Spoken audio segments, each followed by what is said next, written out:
require a bit of context. Yeah, okay, we'll talk about it then when the time comes. You know, I welcome these remarkable things. By the way, Mr. Capicelli, did we work out what is happening come March from our community, Athens? They're going to nominate somebody from the floor. Yeah, that's What's happening with? Are you going to be renominated by acclamation, whether you want to or not? Or was it that Lyndon Johnson said, I will not serve? I think it was Sherman, but yeah, I get the point. Well, no, nobody stepped forward yet. The word's gone out. So there's not going to be. There's nobody on a ballot for you guys. You're going to have to, or do you nominate? It's usually from the floor. Anyway. It's from the floor. Physical evaluation. Okay. I haven't done these. All right. You and the Rev can find a candidate between you, so I don't have to go hunting among parents at the school here. That would be a splendid thing. Okay. Well, because otherwise, what's going to happen is we're going to have a quiet, chitty chat with Mr. Hodgson about who there are some parents and see if we can, lasso somebody. We need to have some tea time with the 30 and 40 somethings in Athens and Grafton. Well, if they're a parent of a gentlemen, are you done with your evening chit chat? No, we're going to go on for quite some time. But I feel like the White House press corps is here. Out of deference. All right. Back TV ready? All right. It is 6:33. I'm going to call the Bells Falls Union High School board meeting to order. We're in the library. It is Monday, February 11th. Adjustments to the agenda. Anything? I don't know. Chris? Nope. We've got the math presentation already high enough on the agenda. Yeah, I made sure to move that up. All right. Review and approve board minutes of January 14th, 2019, pages 1 through 9, and it's also attached on your hard drives. Anybody see anything? I just, as a note, I don't think it was legible on Google Drive. I enlarged it to it was. Are you saying size-wise?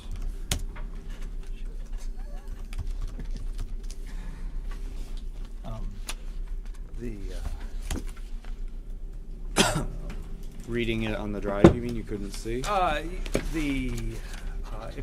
If one opens up a Google Drive and enlarges it to, it's appears to be non-legible,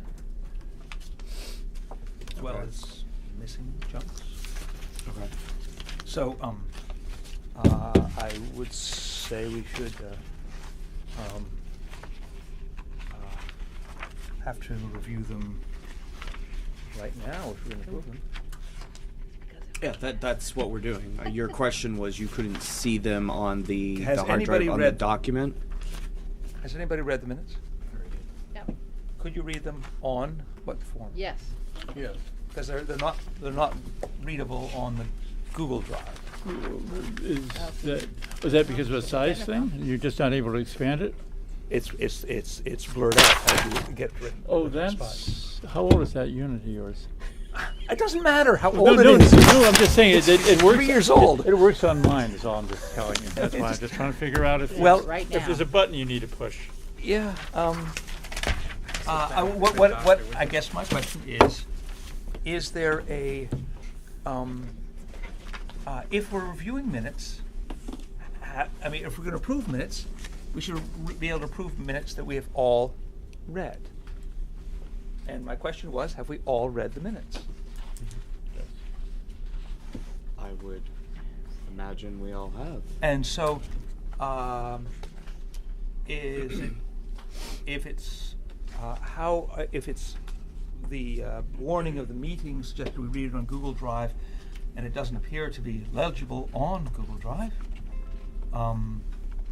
what's going on? Should be read in a different format? Molly? Mr. Chair, Yes. aren't these available for anybody who can't read them? Yeah. At the SU's office, central Absolutely, office. but when one gets, when it appears to be available and you pull it up and it's not legible on the school's website, I think it's your device because it is. It seems everyone else. I can read it. Everyone else can access it. So it must be something There's a on your button on your device I can show it to you later. okay.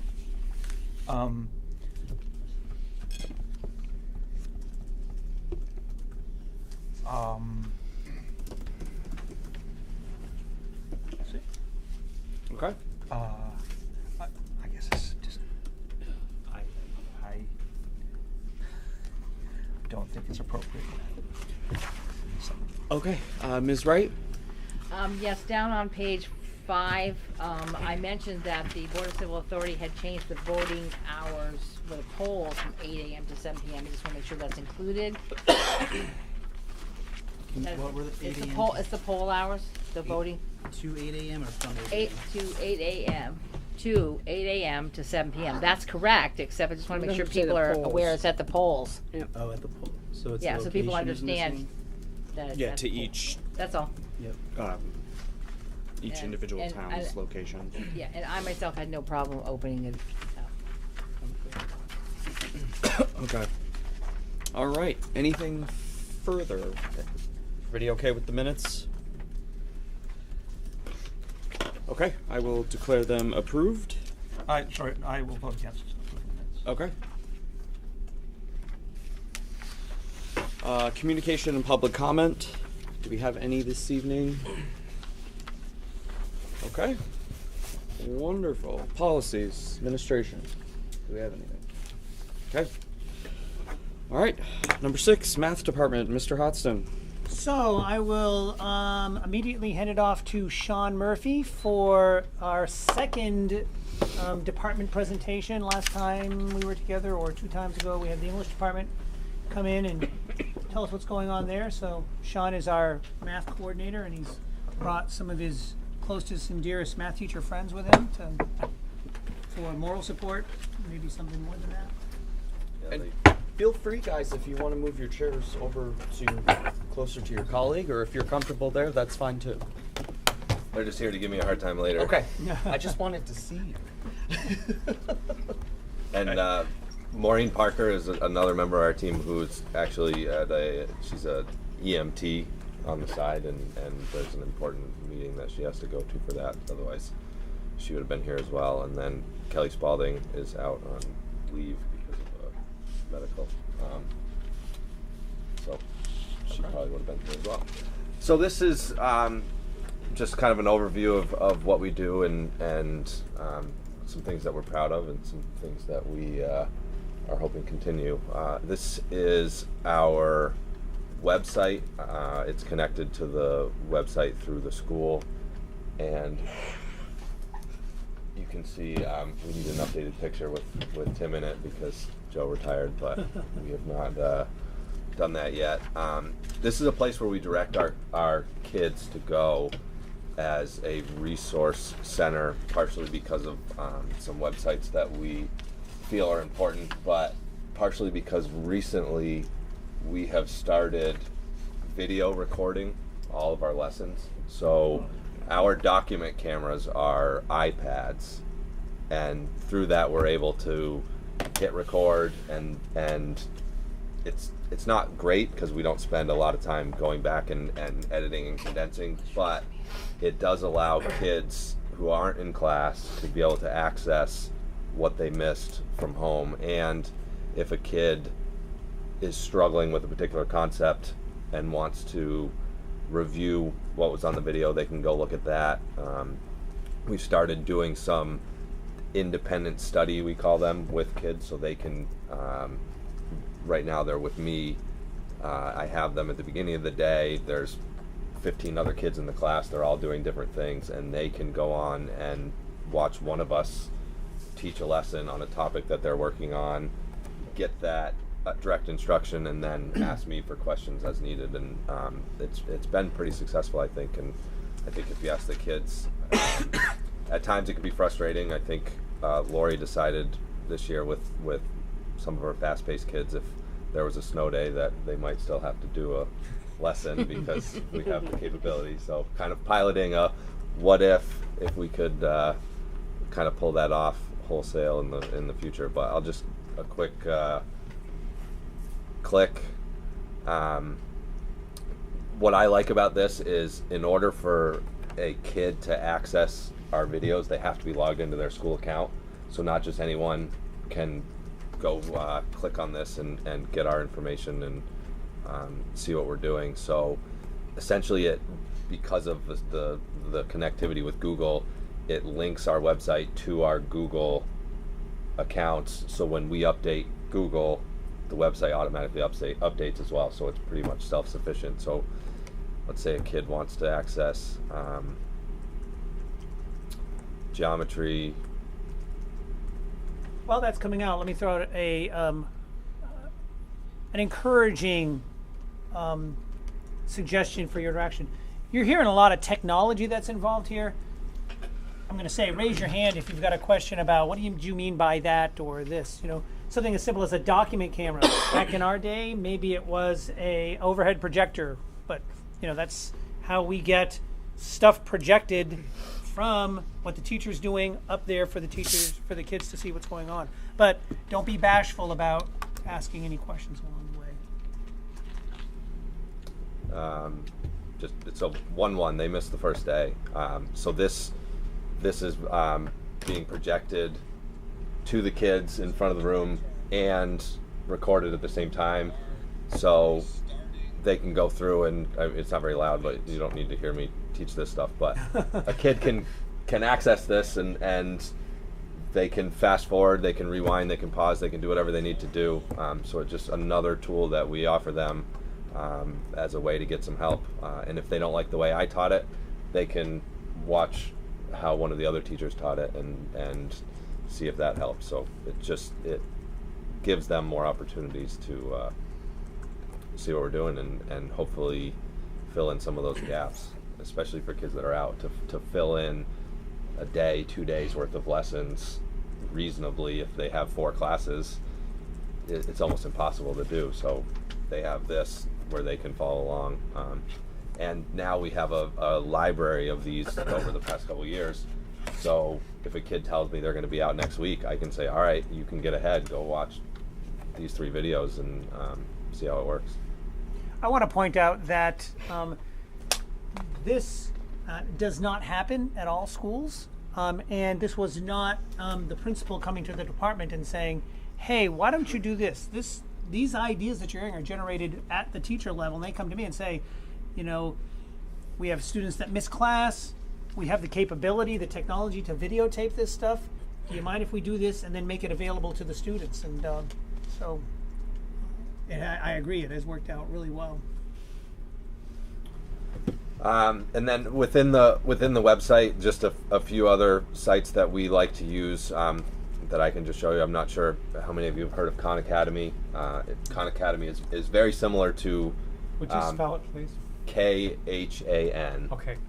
Very similar to what we do, but edited and short clips and things. But kids can go on here and they can access material on their own, or as their teacher, they set us up as what's called a coach through a code that we give them, and they can be assigned things by us that supplement what we're doing in class. And it's similar to the SBAC testing that they do, where they through the computer read the problem, give an answer, but the nice thing is the computer then tells them immediately if they got it right or not, and then it gives us that information as well, so we can access and see how a kid did on a particular assignment that we gave, which is fantastic. Desmos is another program we use that is essentially an online graphing calculator. So graphing calculators now are $120.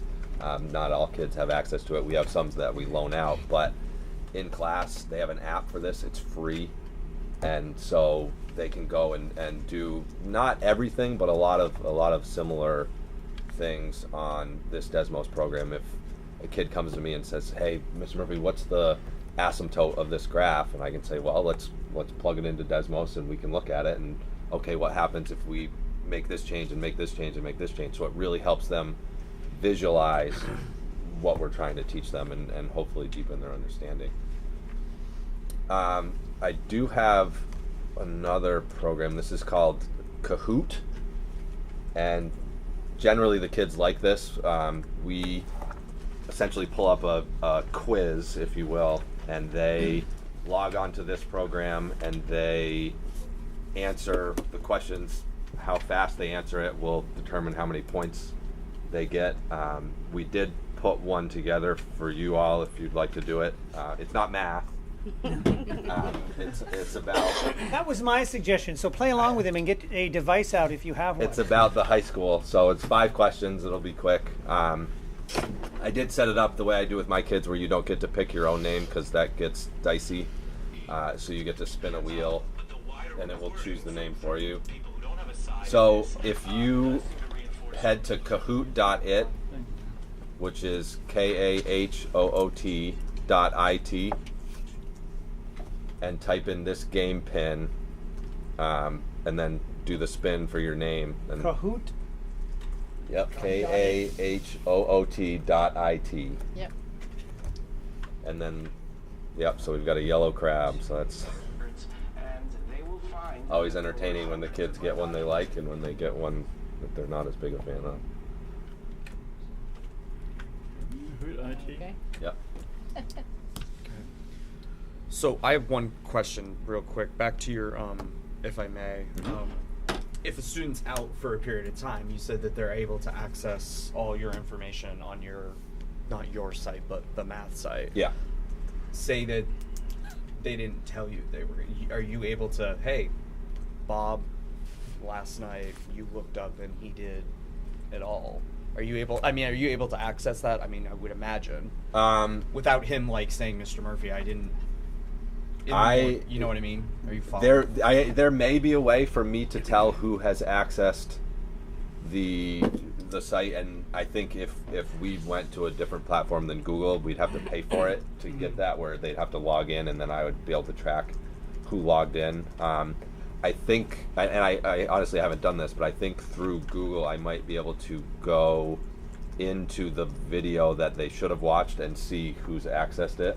I was just curious. That's all. I mean, for the most part, our kids are really good about it, and they know that falling behind is going to hurt them, and so they're not necessarily willing to do that. And anything we can do to make it so that they don't is certainly a bonus. I'm going to start this. It looks like we have a decent number in here. Does anyone want more time? Oh, so it's waiting for you? It's waiting for me to start the game, Right. and then. So what it's going to do is it's going to put a question up here, and then you're going to have 4 color shape choices that pair with each of the 4 choices up here. And so you'll look at the screen to get the question, and then you'll look at your device to click on the matching symbol or color, depending on what you want to look at. You gotta type and it in there. It's 472. there is a podium at the end, so whoever gets the most right the quickest does win, I guess. But it is anonymous, so we won't worry too much about who is who. So That's your name. Now say okay, go. Dawn's logging in. all right, That's nice, Dawn. Okay. are we ready? So let's do this. Okay. I'm Do it. gonna let you follow along with me. Yeah, How about go that? All Go right. for it. Okay. okay. All right. So are you 5 ready? questions. Okay. Yeah. One. What year did the Is it shape? Oh, I see. So, Okay. what is the where's the oh, The question is, it's up at the top. What year? Yep. Okay. So, All right, nice. Yes. Well, that's good. I guessed it right. I had to ask. I wasn't sure. Yellow crab is in the lead, and the kids get into this, and they. I like not having them know who is who, so they are like, "Oh, I just need to catch the speedy duck." Right.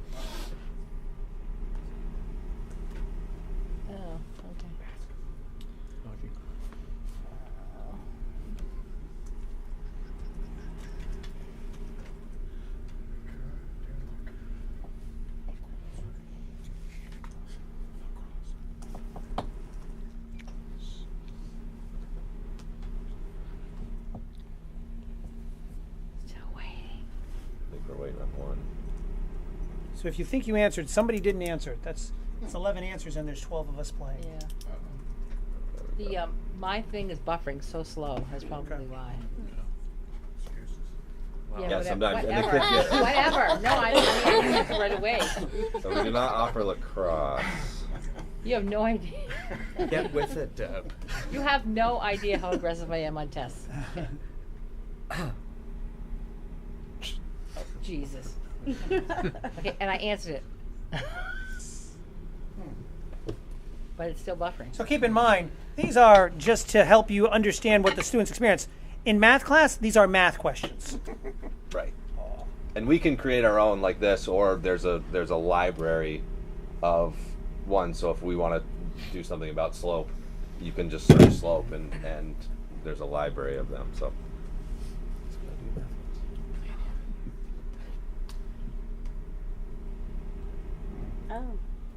Uh-oh. There we go. Uh-oh. Shoot. I'm lost.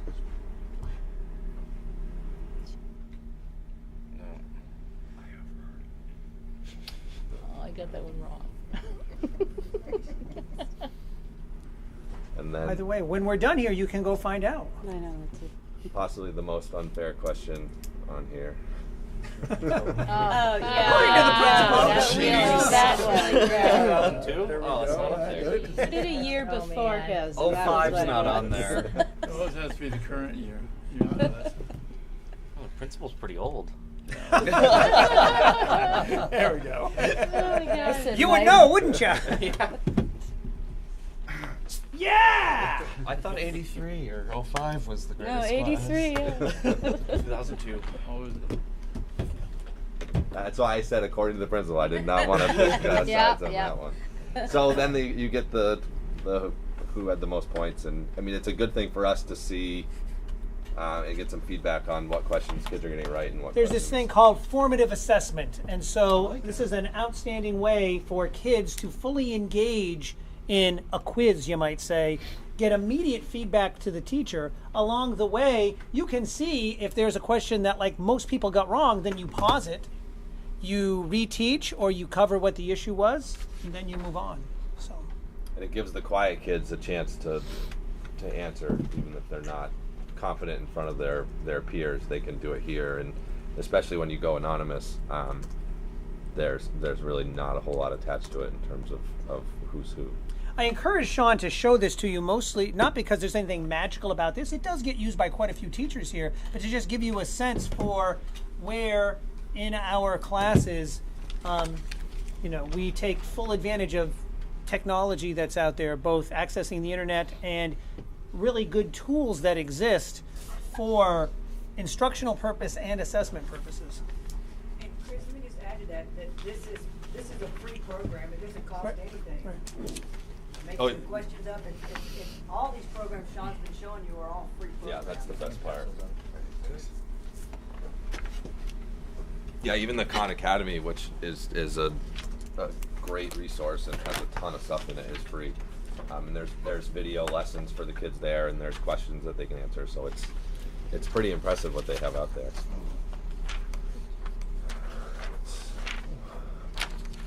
Jack, did you have a question? One, they could wait for a bit, but it has to do with this kind of interactive instructions. So if we're on it now. Those of you who have been here for a couple of years, are you seeing? Is there an impact? How do you see the impact? How does the impact of having these tools read out in terms of both engagement and results? We still have test scores. We still have a lot of different ways of knowing whether or not this is fun or if it's working. They're not. We hope that that's the same thing, but it's not necessarily the same thing. Sure.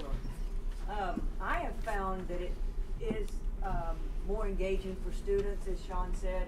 It allows everyone to engage kind of at their own speed.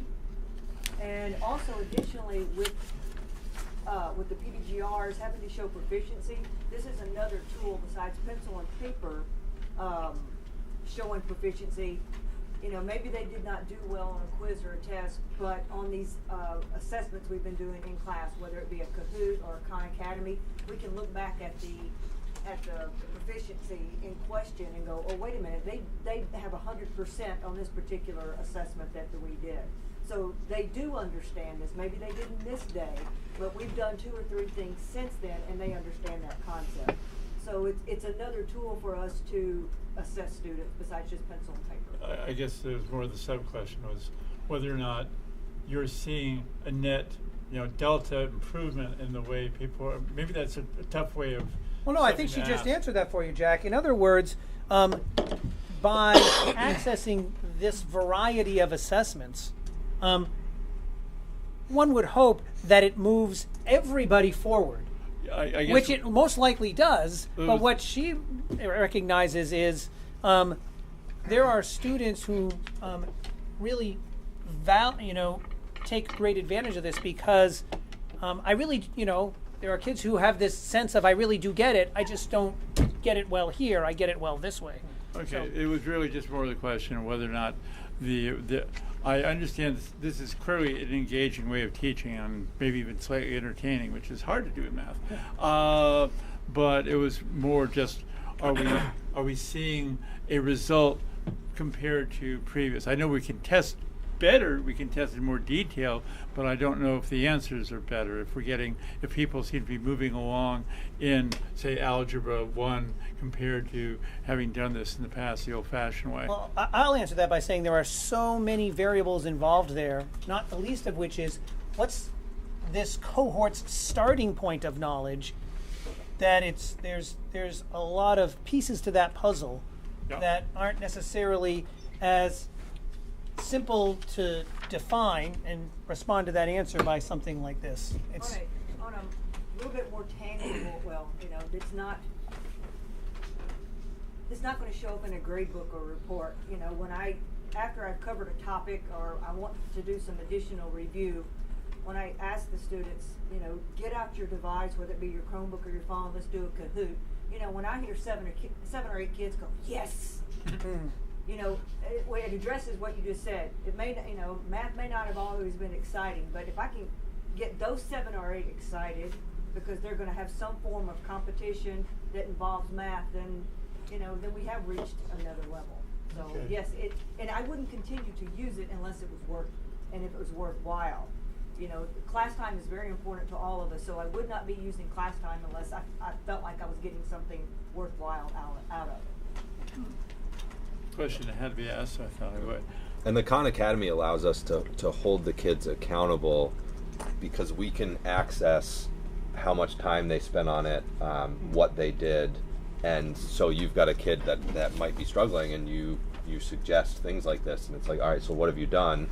And that's kind of the proof, like, oh, I did spend an hour on Khan Academy and I did try to do this, and so they know that you can see that, and it just adds to their accountability. So the next thing I want to go over is our course progression, which is somewhat complicated given all our different offerings, which I'm extremely happy that we have the ability to offer this much because it does certainly serve many different types of math student. If you look at I guess I tried to make it purple. I don't know. It's kind of purple, right? The Algebra 1 Geometry and Algebra 2 are kind of your traditional one-semester classes. We didn't always offer anything but that. So at this point with the proficiencies, they are, by passing that class, showing proficiency in essentially 2 full credit courses. So we offer them 2 credits for that. So it's kind of a carrot for the kid who is good at math, who is ready to accelerate like that, and they can get through the material quickly and they can earn 2 credits for it. So are each of these squares the same, a full block, or some of them shorter time periods? The only one that is different, well, I guess the green ones are full year, so that would be full year, one full block for a full year. So there's twice as much time in the green one. Right, and so they get 1 math and 1 elective credit for that, and then the AP Calculus is one full semester and then half of another semester, and depending on how you break it up, whether you meet every day or you meet every other day would determine how. So a purple versus blue takes the same time. Correct. Yep. But you get twice as many credits for the purple. Well, so I guess moving that's kind of a if you take the Algebra 1 Part 1 and the Algebra 1 Part 2, those together are the same material as Algebra 1. But your time investment has been twice as long. Correct. Okay. Are you putting trig into the pre-calc, or is it? Yeah, it's pre-calc. It's formally called trigonometry. Yeah. Okay. Just make sure terms I remember are still here. So as you can see, there are many different ways that kids can go through, and many different places that kids can stop with their math. The minimum tends to be Algebra 1 Part 1, Algebra 1 Part 2, Geometry, and so Geometry Part 1 and Geometry Part 2. So that would get a kid their 4 math credits. Most kids try to take Algebra 2 if they're on the college track, if you will. We encourage them that colleges like to see Algebra 2, and so they kind of, some push themselves to reach that. Math applications is kind of a side track of that. If they get stuck on Algebra 2 Part 1 and need a little extra help before they're ready for Algebra 2 Part 2, we can kind of go over to math apps and try to fill in some of those gaps. I would say in terms of class sizes, the lower level classes tend to be larger simply because more kids need to take advantage of it. We offer more sections of it, and they can kind of make it fit. It also tends to be younger kids whose schedules are not as set. I think if you take a freshman, their schedule is pretty flexible. If you take a senior, their schedule is pretty inflexible because there's classes that they need to take to graduate. As they get higher up in all the courses, they like to take more specialized courses, and small school, big schedule is hard to pull off. So some of those upper level classes, just to make it work, tend to be a little smaller. We serve, I would say, all kids have to take at least 4 math credits, and if you were to do the Algebra 1 Geometry, Algebra 2 Pre-Calc, APCalc, you could get 8.5 math credits, so anywhere between 4 and 8.5 is what they're going to end with. Another question. Yep. Probability and statistics, Yes. not offered when I was in school, but I know it's really important to be a modern consumer, whether you're a modern consumer of pharmaceuticals or going to the doctor, or a consumer of groceries, or a consumer of news, or a consumer of science. It's a way of evaluating the information that you have. And yet I do see that it isn't a place where that is the student who's booking right on through and going, Algebra 1, Geometry, Algebra 2, Pre-Calc, Honors Calculus, AP Calculus, won't have seen, or might not have seen. And similarly, a student who is struggling with just doing the Algebra 1 Part 2, Algebra 1 Part 1, Algebra 1 Part 2, Geometry Part 1, Geometry Part 2, they certainly won't. I mean, they could elect to go it, but they're committing their time to those things, and yet to be an informed citizen, to be able to be a good voter. I think it would be an important way for us to educate our future decision makers. Well, let me speak to that for a moment as a fairly well-informed dad. Yes, there you go. So, the purple ones. Yeah. Generally speaking, Algebra 1 and Geometry happen both in the freshman year for folks that are capable of that. Yeah. It is not uncommon for Algebra 2 and Pre-Calc to happen, for Algebra 2 and Pre-Calc to happen in the 10th grade year. Yeah. Not a given, but if you think about that, you really can get to AP Calculus and Probs and Stats. So it's doable. It's reasonably doable. That was the first thing that you mentioned, that those folks really couldn't get to that, and they can. I think they can, but my broader question is, what proportion of the school, by the time they graduate, takes probability and statistics? It's very small. That's right. Yeah. And I, as a school board member, would wish that administration and math department would be able to alter this sequence or where it's inserted in or how it's expected to provide this important educational component for our future citizens so that most get it. And So- that's a big lift. What you should know is the level that we teach that at really does call for a lot of the work that's done beforehand. Doesn't mean it can't be taught at a different level, but the math department is looking at some potential recommendations and adjustments to capture, I think, some of what you're getting at, not necessarily in a probs and stats course. So Yeah, I'll address, I've got a slide He's gonna speak to that. on that later. so We Ms. Swan. There is a chapter of probability and statistics in Algebra 1 and in Algebra 2. So so it's not that they don't have a class that's titled just probability and statistics, but they do have that as PBGRs throughout those courses, Algebra 1 geometry and Algebra 2. proficiency-based graduation requirements tied to that. So. Jack. More of a question for our superintendent, the principal. You guys are certainly invited into it. School I went to did algebra in 8th grade, and I mean it was understood that it was pretty exceptional if you didn't do Algebra 1 in 8th grade. A lot of the difficulties here are solved if that's happening. Where are we with that? So, if you don't mind, I'll The- speak to that only because. Well, the chair at this time would overrule this because let's let him get through the conversation or the presentation, and then just maybe said questions at the end. Because I feel like we're kind of rolling into. I would still like the question All right, answered. go ahead. So, but after that, let's proceed with the presentation, please. You're right, Jack, that more and more in this day and age, Algebra 1 is seen as an 8th grade coursework. And we do teach Algebra 1 at the 8th grade. We don't necessarily teach it to all of the 8th graders, but there's a good number of 8th graders who get Algebra 1. However, for a variety of reasons, and Sean works closely, our math department works closely with the teacher who teaches that, for a number of reasons, they don't get through all that we need them to get through. And so just about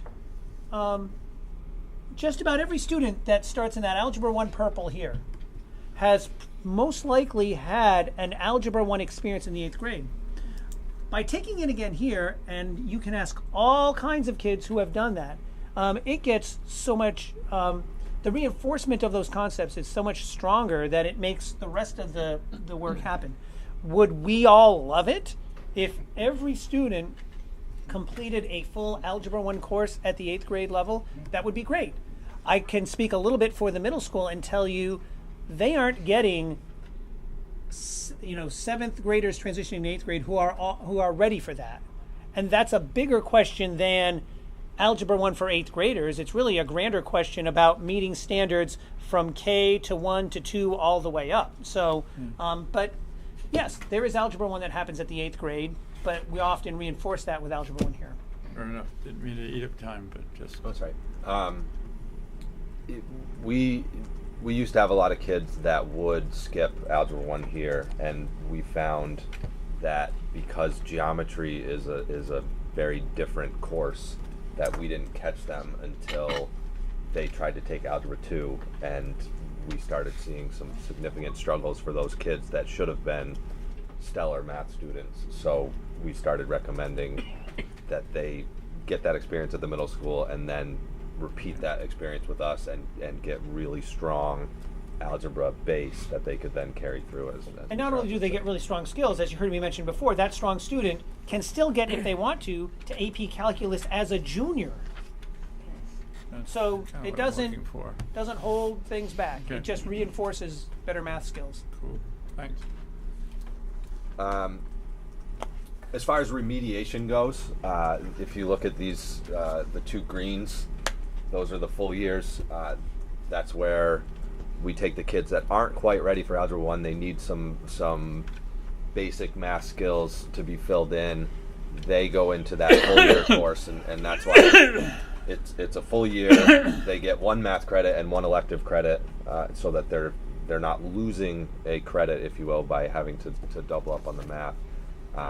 And we do our best to get them all the way through the first part, and recently we added an Algebra 1 Part 2 full year to really make sure that those kids were making it through algebra, and then you can do geometry with the skills that you learned there and get your 4 math credits that way. And it's certainly made a big difference in getting those full year kids all the way through algebra, because before they used to really struggle in Algebra 1 Part 2 because you're going twice as fast as what they're used to. Some of the supports are taken away, and it just didn't work for them. So we added that recently.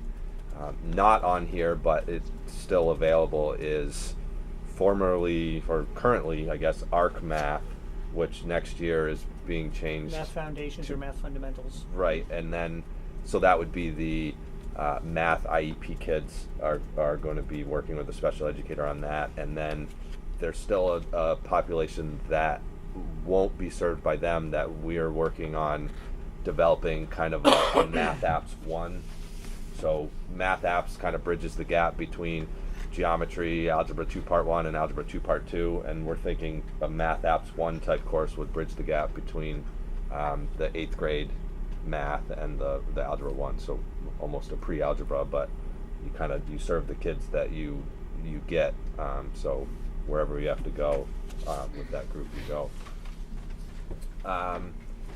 Some of the challenges, as we alluded to a little bit with the Algebra 1 kids coming in, not really being able to pull off skipping Algebra 1 with us and going on to geometry. The skills just aren't where we'd want them, kind of across the board, and part of that, I think, is, as we like to say, kids need to learn how to high school. We throw a lot at these kids, and it's funny, every year you have a new parent in the building who works in the building whose kid's a freshman, and inevitably they come to me and say, oh my God, I can't believe how much work is required. Like, we got to look at this. And it's like, well, yeah, we expect a lot.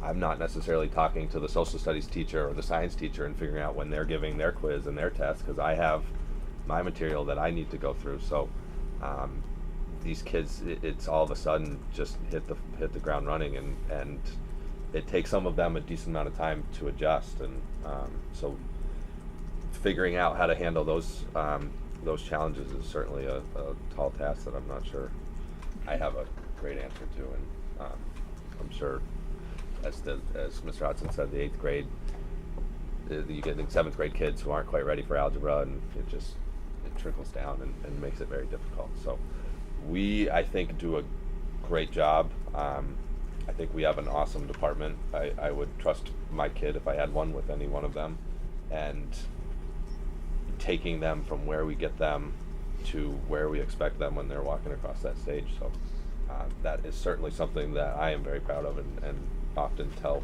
people when they ask. So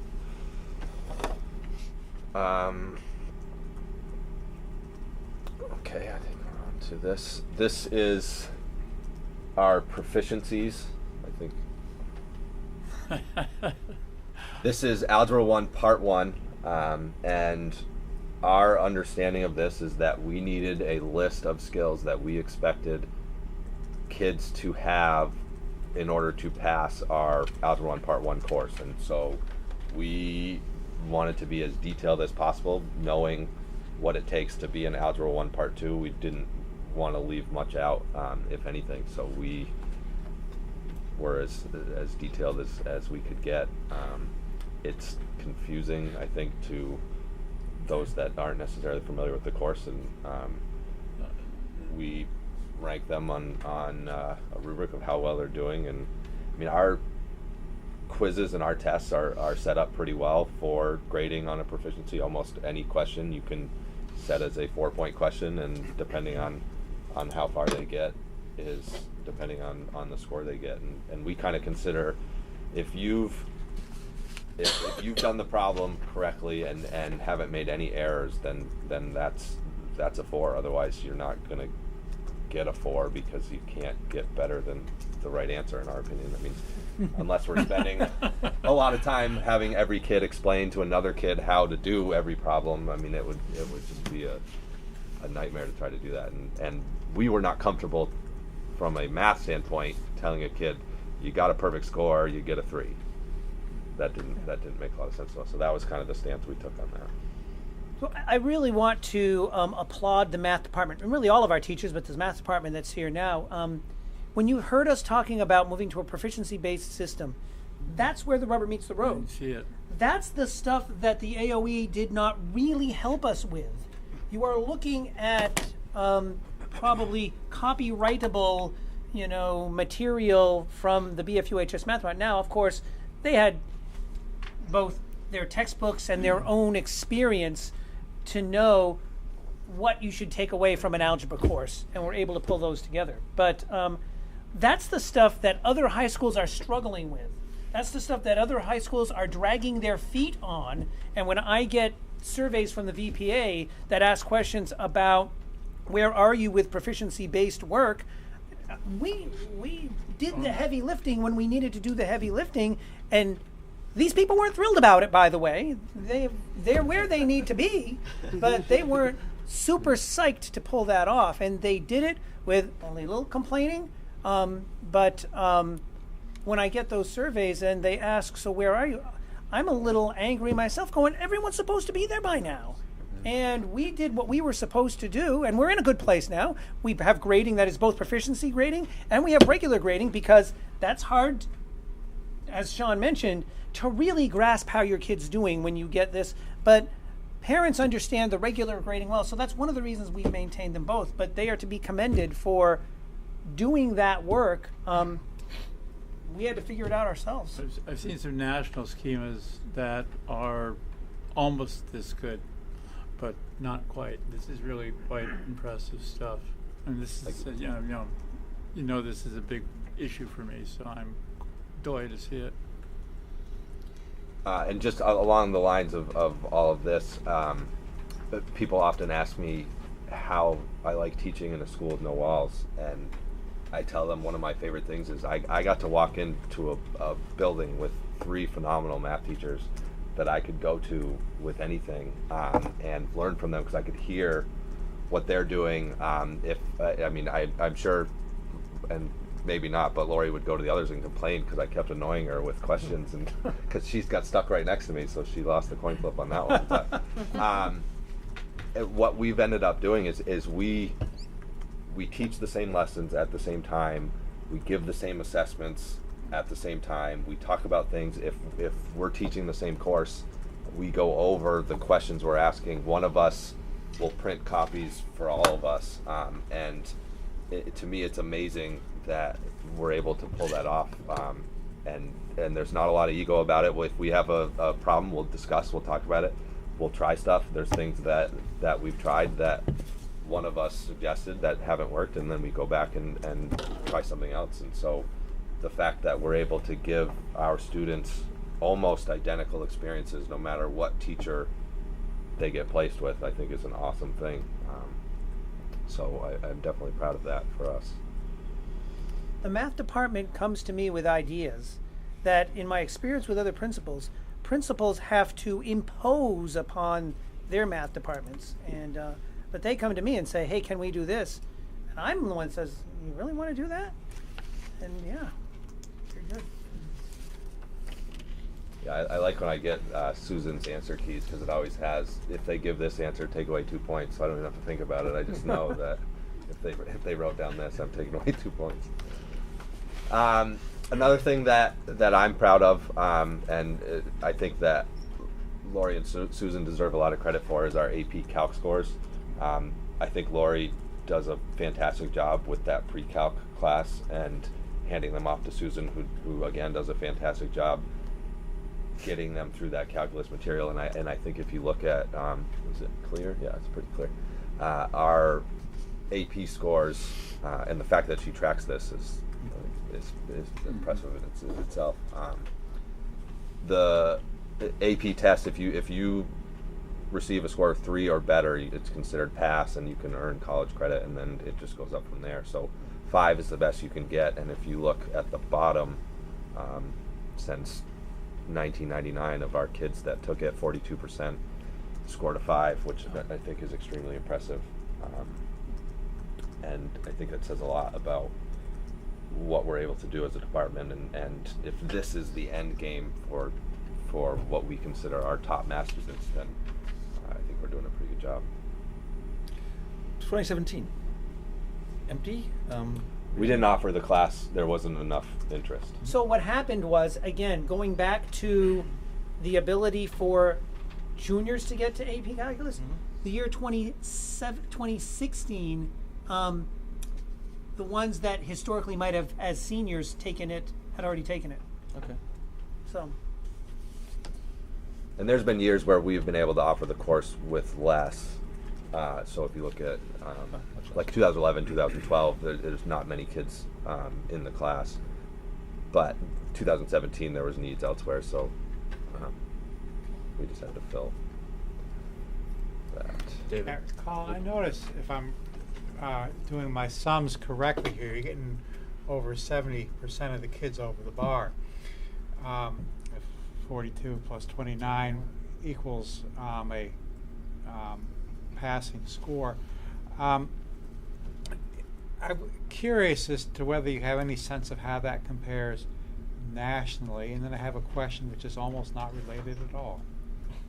I'm not sure about nationally. Susan, are you aware of? I'm not aware of how that compares nationally. I generally don't answer your questions, especially about numbers, if I haven't already looked them up, but I'm confident in saying significantly above the national rate. But I can get that for you for the next meeting. It's not critical. I think it's pretty impressive that we've above. generally increased the number of kids taking the test, and that so many of them do well, because I know it's not always been that way. Typically, the BFUHS, and I'm not saying this anecdotally, people come back and tell me this, students who go on to more math in college from our AP program are tutoring their peers in college. Wow. I think it's a very impressive demonstration. Did you have another question? Follow-up. Well, my other question was more of a general question, which I could hold it to the end, and you could wait until the end to answer it, and that is, what does math want that Principal Hostin doesn't give you? That's actually our next slide. That's the next slide. Oh. Not necessarily that way, David. I got you. I think Mr. Hostin has been very supportive of our department, and I think it helps having the 3 veterans, and then. Well, given that they're going to talk about principal evaluation, I appreciate you pulling that in here before the meeting's out. We already filled ours out, though. Don't worry about it. So our wish list, we feel that, especially recently, we have had quite a bit of support with the technology. I mean, getting the iPads. We have the Apple TVs to connect to the iPads. I mean, there's some, and we understand some decent money being sunk into improving our technology, which we are then able to use to help our students just have more access to everything that we offer. And so we are just hoping to continue to have that.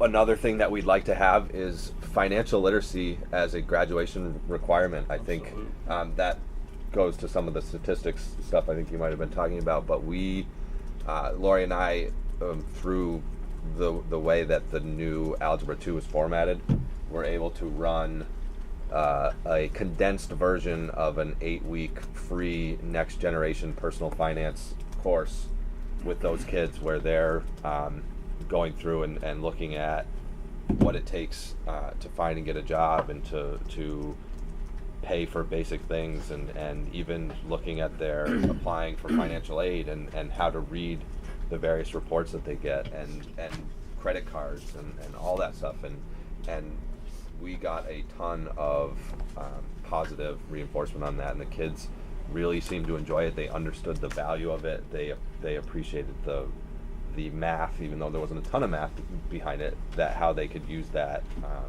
to their advantage, and things that all of them knew that they needed and weren't necessarily aware of.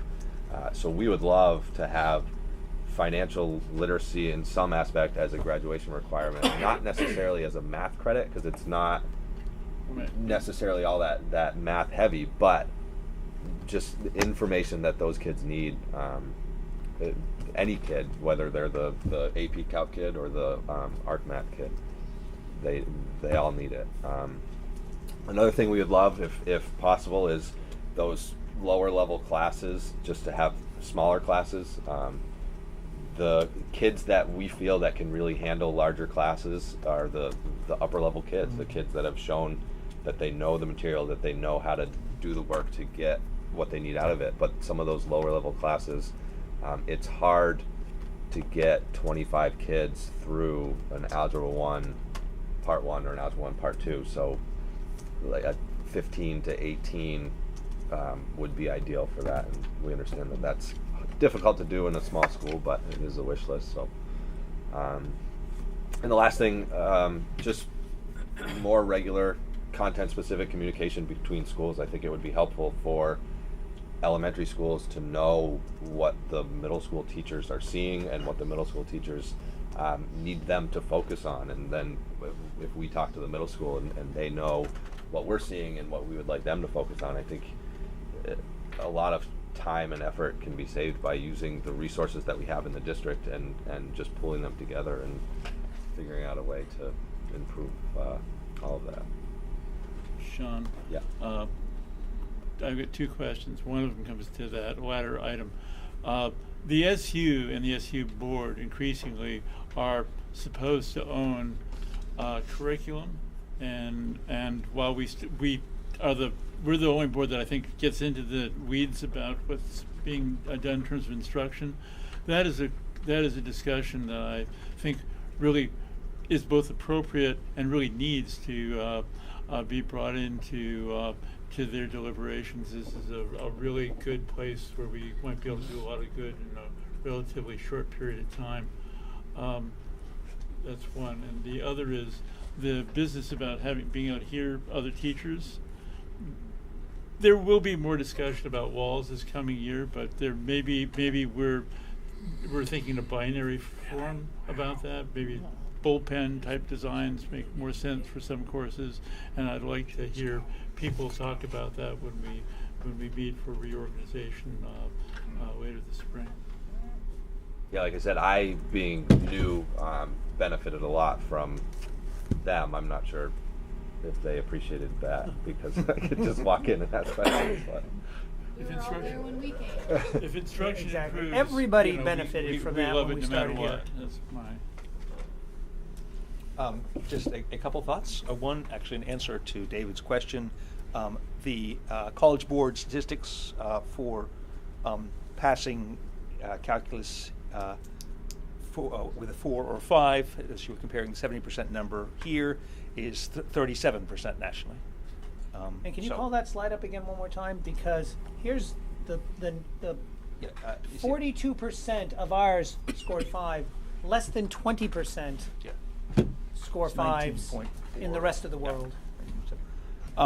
And so, good job, but you don't have to put but. You no, can not say a but. Good job, period. Good job, great. But your point about the most able learners are the best able to accommodate larger class size is a harsh critique of our system, because we do have much more crowded classes in the lower levels, I imagine, or you have larger classes. You could, with some trepidation, teach calculus every other year, carefully making sure everybody had access to it who wanted to do it in the junior or senior year, and take that teaching block time to have more teaching hours available for the lower level classes. But we don't. Give what's that? But we don't. You don't now, no. But it is a very valid criticism to say that here these students who can learn so well are in classes of somewhere between 12 and 1 students per class. Yep. And then the students who are having challenge learning are in 25 students per class. So it almost should be the other way around. For sure, and I think that's what Sean is saying. Yeah. I'm not saying it should, And how to be do the that. other way around. Yeah. Well, Yeah, so 21 that's, if you go back to is your the wish count list of slide, I can tell you. classes. I'm going to put it, can you go back to the wish list slide? Now let me put a board spin on this. The second one and the third one calls for more instruction, more teaching, more teacher availability. In other words, we are, with what you saw previously, and with the class sizes we have, and our enrollment is pretty stable. It hasn't really gone up a lot, hasn't really gone down a lot. It's been pretty stable and is projected to be reasonably stable. But if we're going to introduce financial literacy, in other words, something that we haven't been doing, somebody's going to have to do that. And in order to not do what you suggested we don't, we'll need more teachers to do that.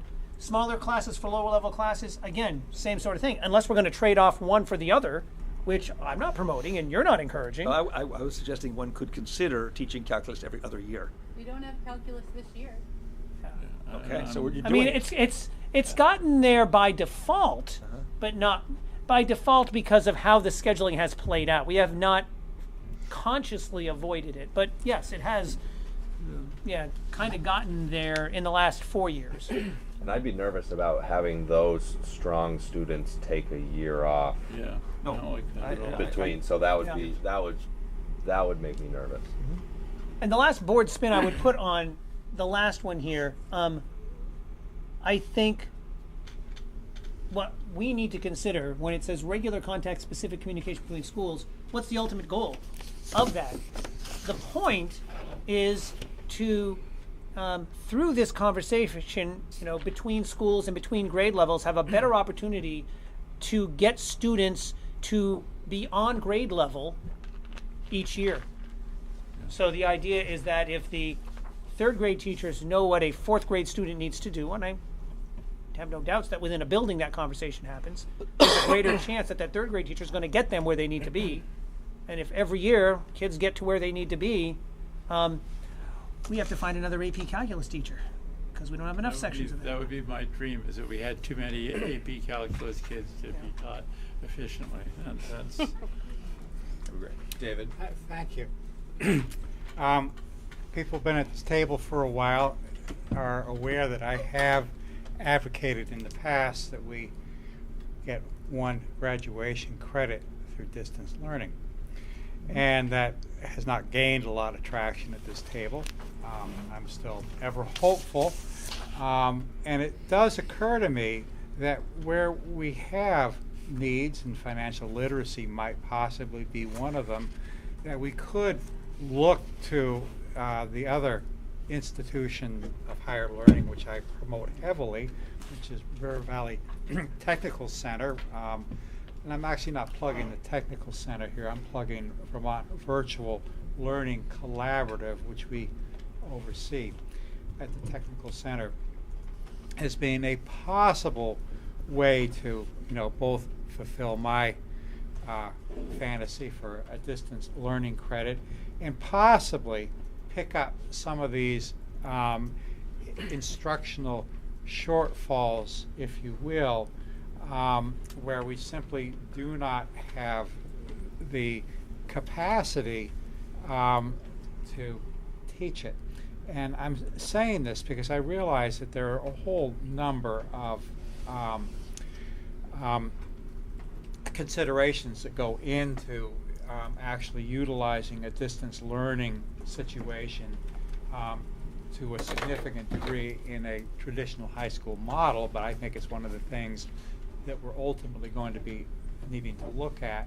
And it also sets me up to raise my favorite evaluation credit. Vermont Virtual Learning Collaborative has in the past, and I think it's still current, has a offering called phys ed.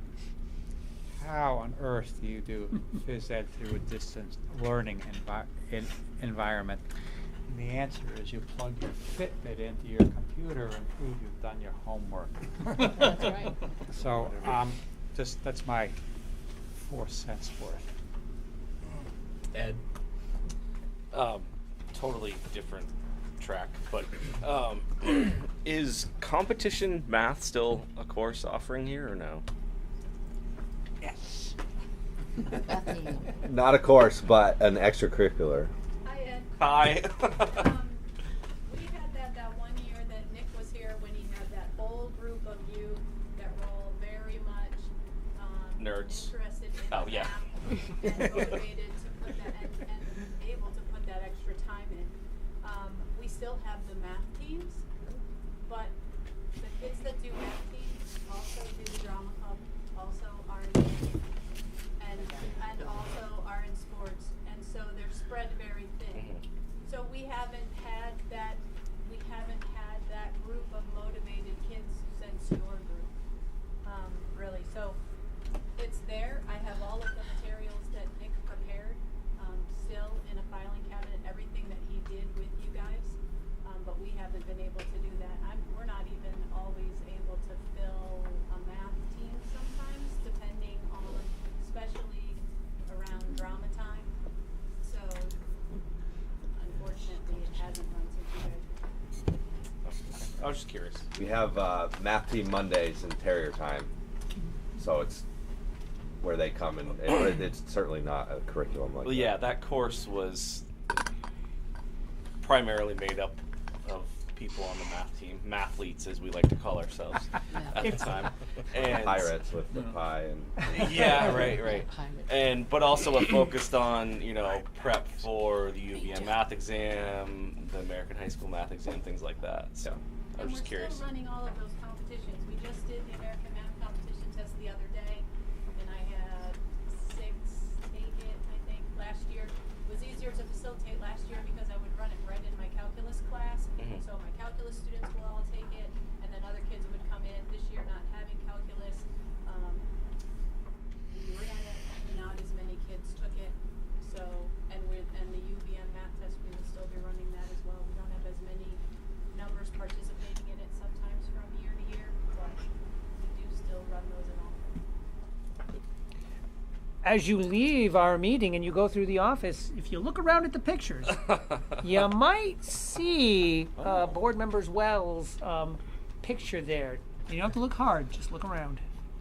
State championship math team. A little skinnier and the hair was a little thicker. But Jack. Yes.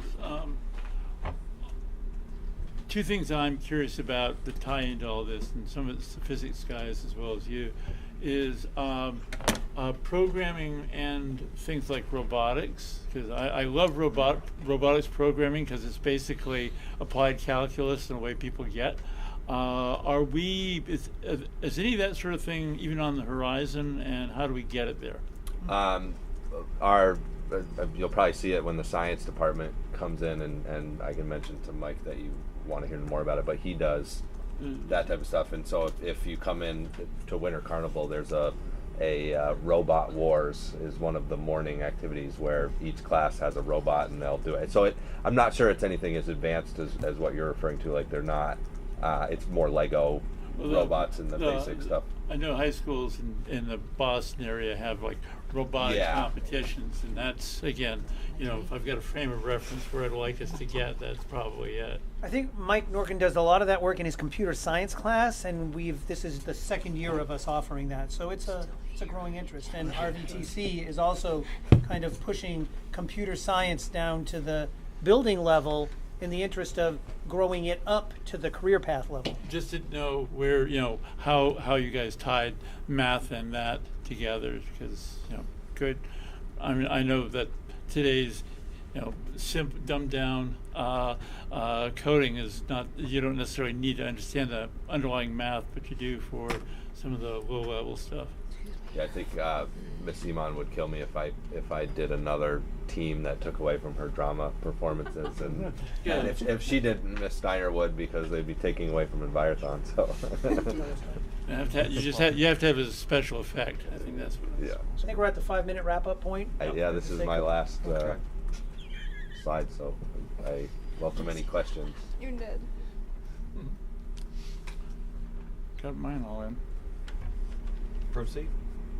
Or Yep. is that, That's that's it. it? Oh, Yeah, okay, that's- all right. Thank you, Sean. That's great. Awesome, guys. Thank you. Thank you all. Thanks for having me. Well, thanks for having us.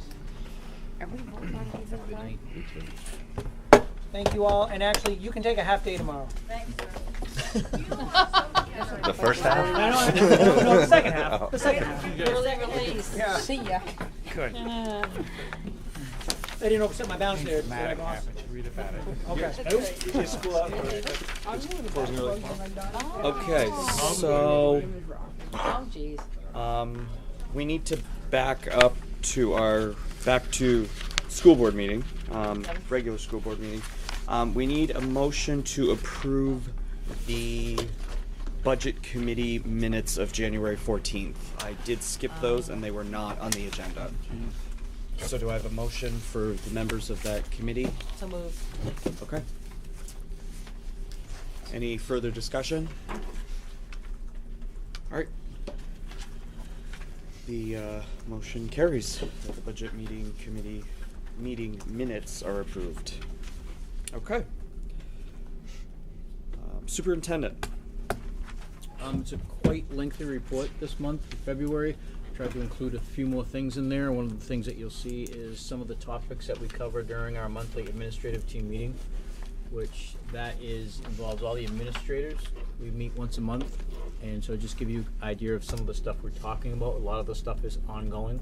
A lot of stuff that we're talking about definitely reflects some of the areas in the last slide of further support needed in departments, and that's one of the things specifically we're talking about is vertical and horizontal alignment, not just within each school, but how that carries across all the different schools. So that's something we're already in the midst of talking about.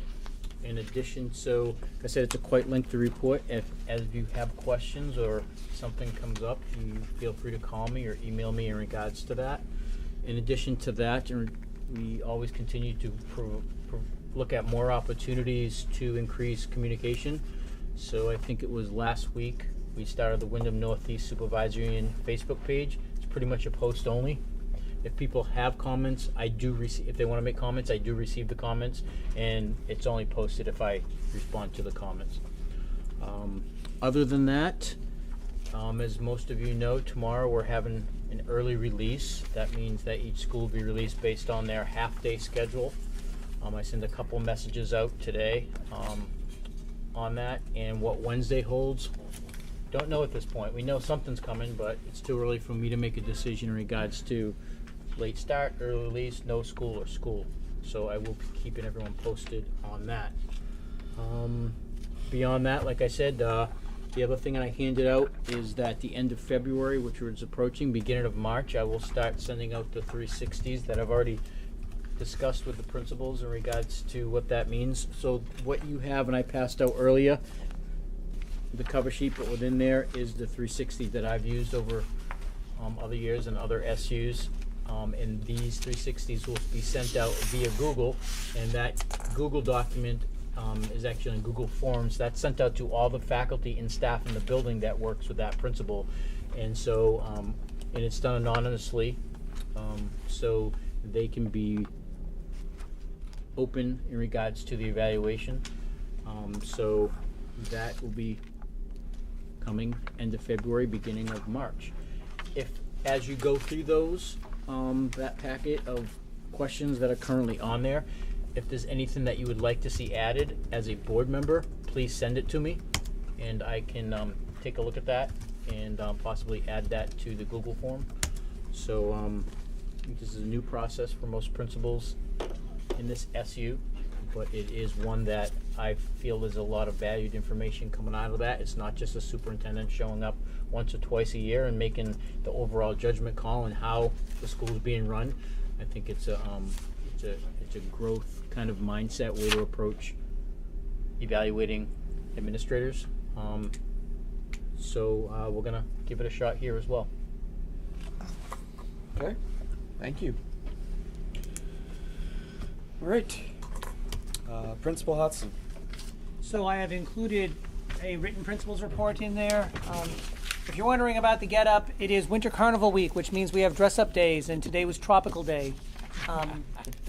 and I can say this because I have no doubts my daughter will not be watching this, but she had to take my Hawaiian shirt because her outfit didn't work for her. So that's why I was just sunglasses and a lei. But What are we going to expect tomorrow? tomorrow is twin day. Again, also because I don't think either of my daughters are going to be watching this. I may very well be twinning with them. The question is, are they dressing like me or am I dressing like them? Stay tuned. Some athletic ones? We'll see. So yes, Winter Carnival Week is a very exciting week around here. The students really look forward to it. And it really does kind of liven things up at a point in the school year where things can start to drag on a little bit. So we'll have our Winter Carnival Day on Friday. There are many students who think that is the only reason why they put up with 175 days of school. Winter Carnival Day is a lot of fun. Competitions between the classes, and then we go on February break. Also included in my report are some other coming attractions, which includes that our basketball season is winding down. But when the basketball season was wind down here, they really kind of wind up because you end up with a couple of weeks worth of how do I squeeze in this makeup game. So a lot of basketball to be played in the next couple of weeks in advance of playoffs. The drama club is working on Mary Poppins. If you were at the JV game prior to this, then you heard them working on a couple of their numbers. So please come out for that. I'll come back to you with the dates. I don't have it written down here, but late March is generally when we pull these things off. The other thing that I noted in my principal's report is the registration for the incoming class of 2023. That was scheduled for tomorrow, and we're going to reschedule that because we are sending all of the students. We were going to run an early release day ourselves in order to bring the 8th graders in and have them have individual meetings with the student, the parent, and their homeroom advisor, who they'll have for 4 years, to sign up for classes. But because we are kicking everybody out at the midpoint of the day, we'll reschedule that sometime after the break. That's all I got. Okay. Any questions? Mr. Breyer. One, the chamber, was it the chamber music? Yep. Is Chilean chamber music. Is that what you're talking about? Yes. Yeah. Okay, so I should have mentioned that too. That is on for Wednesday. So we are really hopeful that we're going to be able to continue that. What that is a fundraiser for our New York City trip, where it's kind of dinner and a show. Chili, cornbread, dessert, drinks, and our music students performing for you. So it's $15 pre-buy, which may have already come and gone, but $20 at the door gets you in for a meal and a show. If school is this tomorrow? Wednesday. No, it's Wednesday. Wednesday. Yeah. Been posters all over America for this. Yep. So Smoking Bowls is providing the chili, and BFUHS is providing the entertainment. Thank you. The second question was actually for the superintendent. In your notes, most of it I could follow, but I didn't follow the thing about extended school year. You said extended ESY is for severe. Severe what? Which page are you looking at? Yeah, sorry, page 12. Well, I can speak to you about ESY. ESY is a service provided for students who are on IEPs who have retention issues over the summer. Okay, then that's what it meant. It felt cryptic. Yep. And I wasn't sure. Yeah, I was cut and pasting from some of the minutes we took from the admin team, but that is ESY we're looking at working with Landmark in a summer STEM program with the middle school kids. Just wasn't 100% sure. Thanks. Okay. Student reports. We don't have our student reps here this evening. Business manager. There is nothing to report on that. Nope. Okay. Committees. We don't have any. WNESU school board meeting review. Is there anything to report on that? Mr. Clark? Well, Mr. Chairman, I'm actually trying to page back to the SU meeting, and all I remember was an awfully long one. It was. And I believe we did set a date to hear a grievance. I don't actually remember what else of substance happened that night. Chris, do you?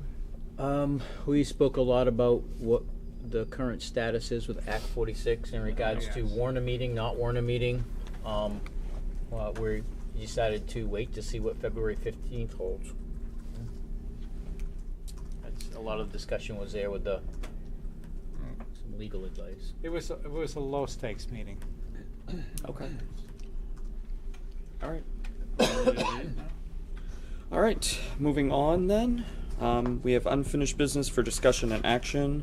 Negotiations update. We should probably take that into executive session because it is a discussion of negotiations, which is one of those items which I think pretty clearly falls under the classification of where premature public knowledge could disadvantage, both sides of the negotiation. Correct.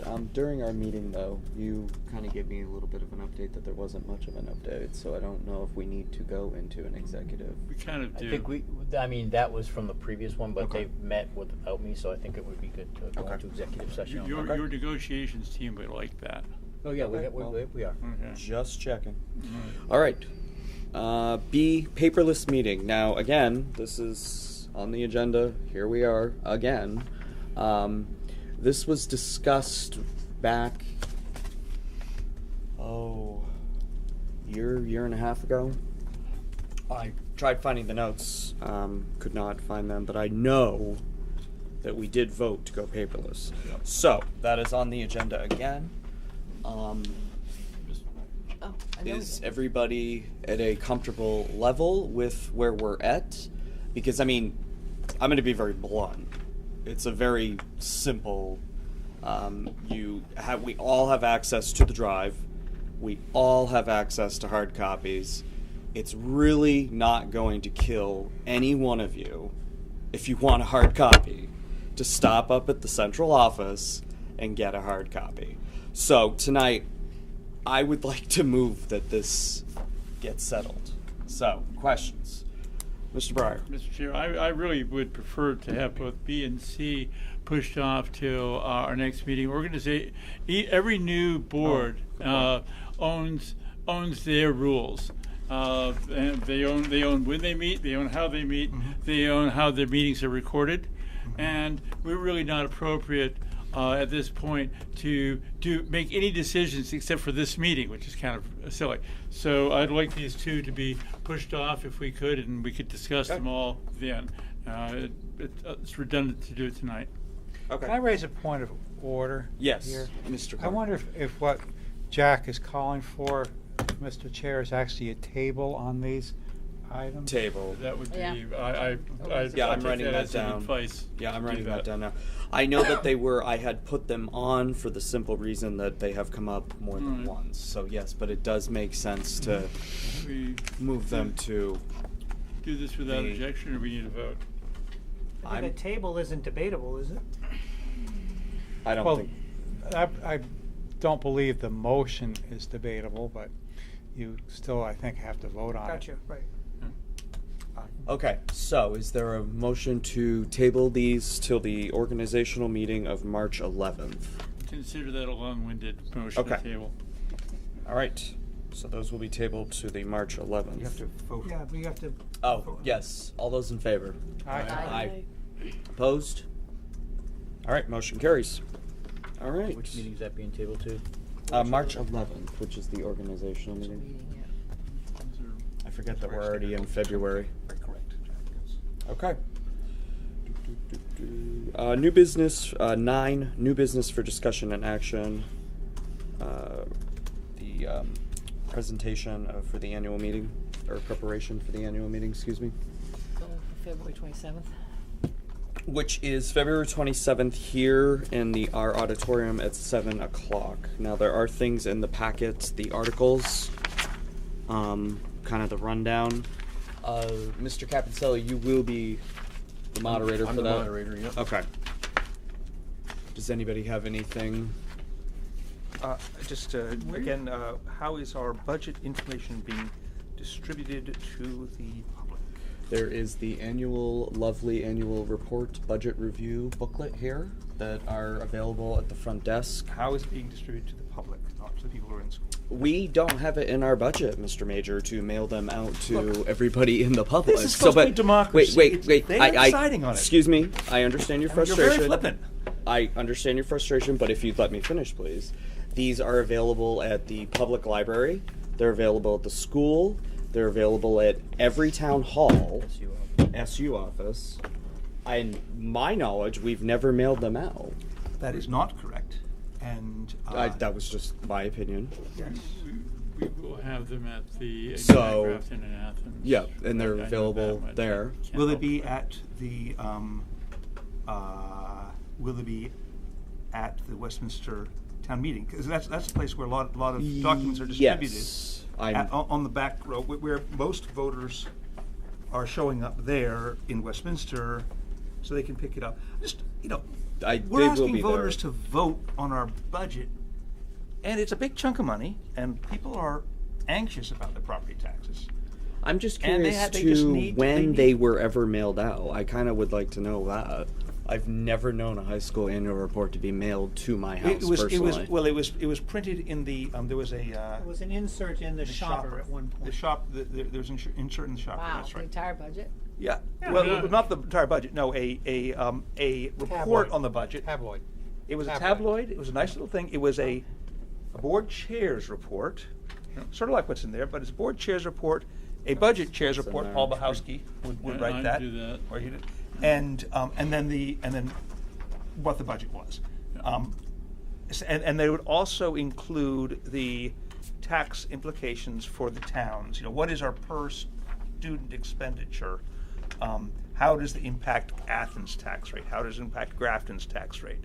All that good information, which is probably in there too, was available in that rather.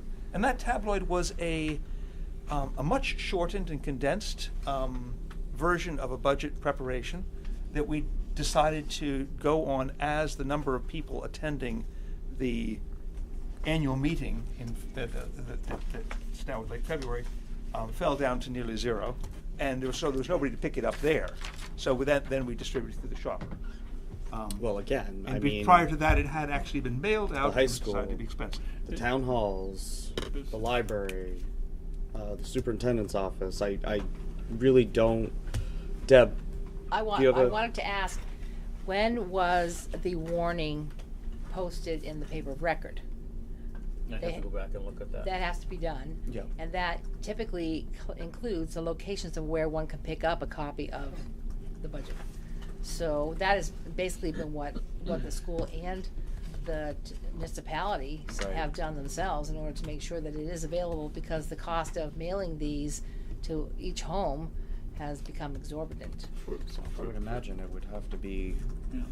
Mr. Chair. Yes. For the record, do we not put the entire budget up online as part of our at the SU level? I'm asking because I actually didn't look tonight. I meant to, because that is. I don't know, is that something that was done in the past? Well, it just seems to me that it available, addresses the issue of if you want access to it, can you get it? That would be that seems to be a reasonable As the compromise warnings- on this the issue. The warning annual, for the high yeah, schools the here. warning for the high schools on here. Yeah, just a whole thing should be on there. But that's just this. That is not a. Right. That there's nothing in this warning that provides any assistance to the voter in assessing to vote yes or no on this item that's important to us. If somebody wants to page through the 30 pages, I think they should have at it. That's my view.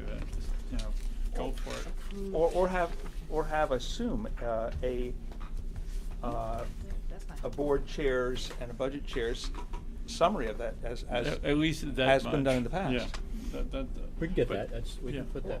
Yeah, I just think that's good practice. And those reports were generated, except for the Act 46 troubles, for the towns of how does our budget affect the property tax rate in each town, which is really a pretty hard number that a lot of people are looking at. I think that would be great, because nobody can sit in the, at home and know what that is unless they have it available online or in some printed form.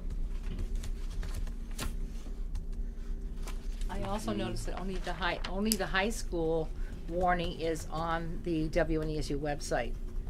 And I would expect, if I was a member of Westminster or Grafton, that I would see theirs there as well. And Rockingham, just because it's a source. You're saying the that they're municipality not all websites. posted. All the annual meeting warnings are not posted. Only the high schools is on here Right. for the SU website. Right. And Because we're sing- cool. should be available. All of them should be available. So, Got it. just saying. Okay. I mean, as far as I know, when we submit the once the budget is put together and the booklet and then the chair and then the superintendent report and the principal report, that's the town clerk. I mean, when that's all put together. Right. I mean, That's yes, but the for what I'm saying for Rockingham, SU's for instance. website could contain all those links. Okay. But the Oh, I the see. clerk I gets the didn't rest hear of you. it. Yeah, Okay. that's all I meant. Is Okay. Yeah, I is can either links link to- it or see if I can so they can get access PDF to it. the whole thing right into something that people can print off if they want. And I know it's not enough for everyone, people who don't have good internet connection and so on and so forth. But if it should be made available in the newspapers where they can pick them up, so Right. they can go to the town halls and pick them up. These we are can get a hold of the shopper. Is that the paper record? Isn't that the paper record or the reform? No, the paper record is actually Eagle Times. The Eagle Times. Eagle We had a Times. long Eagle Times. discussion. Yes, we about did. It's the shopper for the town. that document will be available at the town halls. Yes. Yep. All Is the available at town halls? the reports will be available at all town halls. Is it available at town halls now? Yes. It's, It should be because this was printed and finalized this week. It's at the libraries, I believe. the libraries, And I too. saw what I thought was that at the Craftsman one today. But I mean, believe it's the libraries. Do you know it's the town hall? I mean, I if we want to, somebody asks It's me both where in it go- Rockingham. It should be both in Oh, I'm Westminster asking- too. It's usually posted. It's usually they were usually put in the same places that usually any warnings, town minutes, posting of board meetings and stuff. So usually wherever that's posted in each town, that's where the town report should be as well. And I know Susan has been around trying to drop them off at various locations, but at the very least they're going to be put in the same in the designated areas that boards have voted in during the organization meeting or where to post things. One of the places that was most popular back in the day was at hair salons, believe it or not. I'll give you a stack of them, Jack. Amazing how Boccaccios used I to actually be remember the one that place where too. they're well thumbed. That's great. I think the funeral home had some too. Oh my God. Mr. Capicelli. I had a question Take for those out. Superintendent Brett. On our Not everybody's annual gonna be able to read warning, it. Article 5, we still have some blanks Oh, right. for spending per equalized pupil and how much higher that is. Do we gonna have that information for our annual meeting? Get it from the state. It's not available yet. Yeah. There's some stuff that the state has not given us yet. So it's not in those Means booklets. it won't show up for the meeting. I'd have to. Yeah, we had an estimate from Well, Amy it Cole, also says 14th. Articles 1 through 4 and Articles 6 and 7, and then adjourn to your designated voting areas for Article Following 5. day, right. So you're only going through 1 through 4, 5, Yeah. and then 6 and 7 are at the polls. And then vote by Australian ballot on Article 5, on which the date of the polls to be open and the places during those times stated below. I was anticipating some discussion on Article 5 though during our. Right, well, I think if it's not, Yeah. if we don't have that information, then. Okay. It might be. What's Article 7? It's not in here. Article 7 is. I don't have it either. Shall the Union High School District Number 27 vote to pay its district officers compensation in the following amounts? Board Chair $550, board members $450, All right, just etc. Yeah, it's not listed in the packet. All right, so is there anything further? And Donna, Chris, communicate with him about that article that you had a question with. And when we get to the meeting, if it's not, then it. Yeah, I didn't realize we were still waiting from the state for that. So just stay tuned with him Yep. on that, That's actually please. a big issue. Okay, so is there anything else to go over for the annual meeting? All right, hearing none, going to move on. Appointments, if any. Don't have any. All right, executive session. Mr. Clark, do you want to? Yeah, I would like to move that we go into executive session for the purpose of updating this board on negotiations and invite administration to attend. And the principal can take a pass if he wishes to. Thank you. Will there be an announcement? I would not anticipate any action as a result of that So executive session. point of order. Yes. Shouldn't we do everything else? I was just going to say that. Why don't we continue everything else on the agenda, then go into an exec, and then we can just Minutes of the leave. Adjourn, yeah. Okay. Director's comments. We'll start with Ed. Do you have anything? Brenda? No. It doesn't appear to be Don? on the Catherine? No. website. Chris? I just took a quick poll of the board.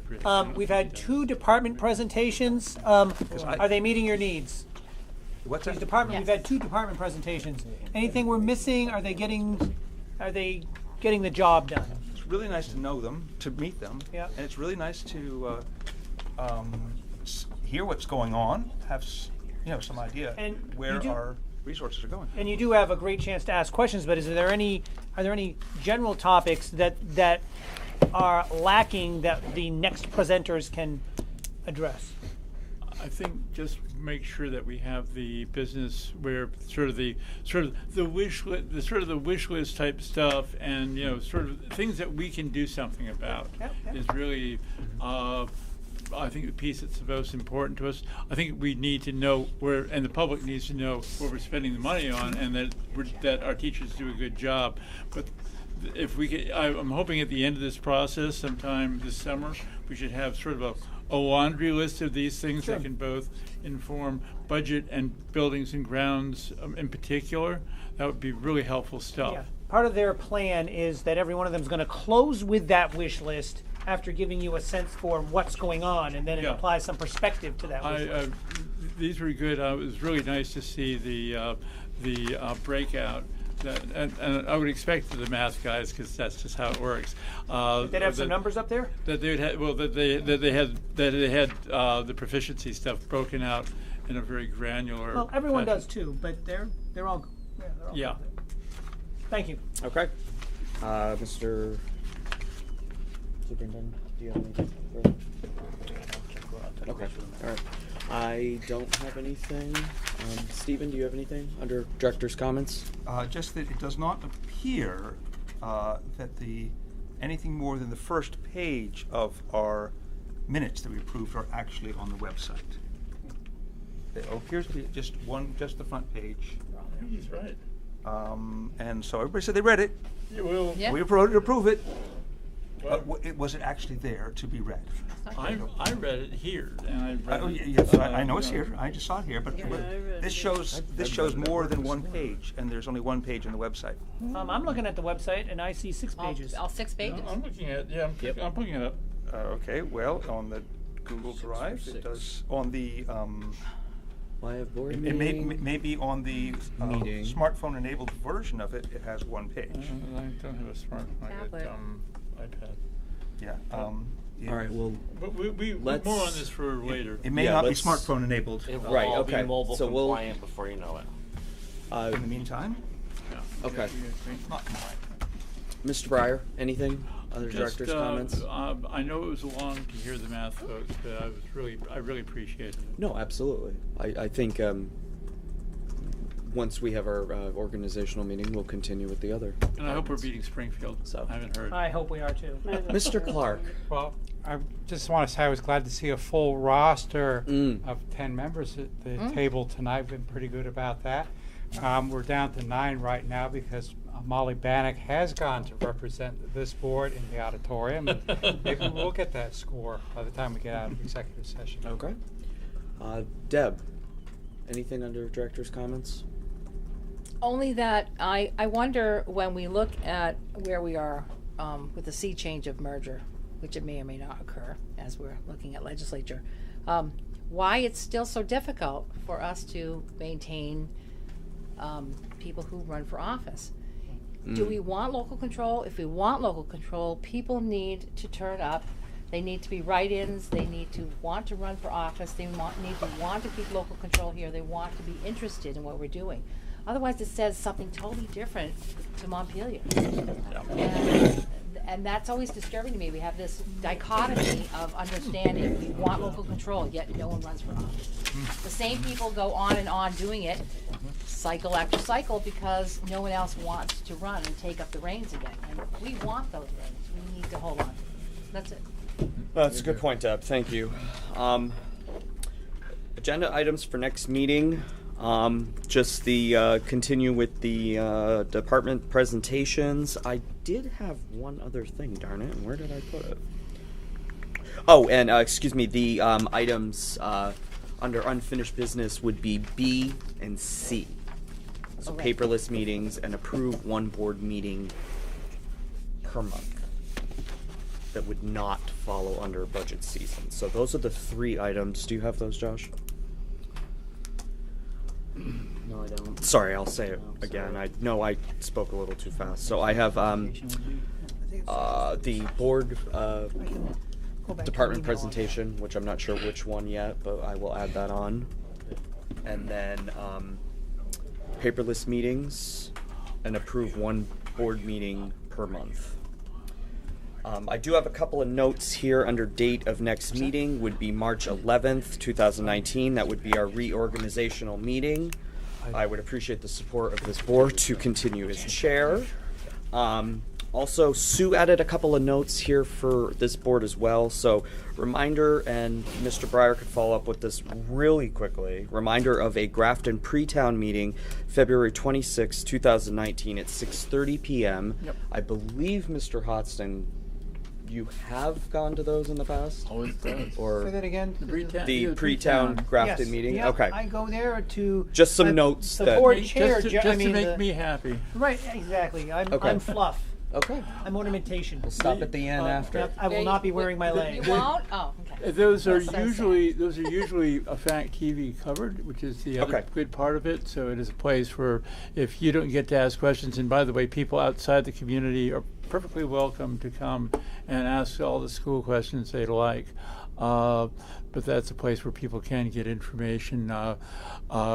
Chris Hodgson and Chris Kibbe, and I'm sure Chris Pratt, we have a lot of Chris's, Okay. will do what they always do, explaining it out in some detail. And Mr. Breyer is buying drinks and dinner at the inn after, so. Yeah. Um, On his tab. Okay. And then just real quick, a reminder that, again, our annual meeting is here, February 27th, 2019, 7 p.m., and it will be held in the auditorium. Anything further? Motion to go into executive session. Okay. Do we need a motion to adjourn this meeting and then exec, No, or that's- exec? and You're then- Come out adjourned and then until adjourn. after the meeting Okay. that's done. All right. So we are in executive session at 8:15. Social studies, by the way. Social studies. Is that the next one? Department? Okay, so it's social studies. You don't need me to stay, right? No.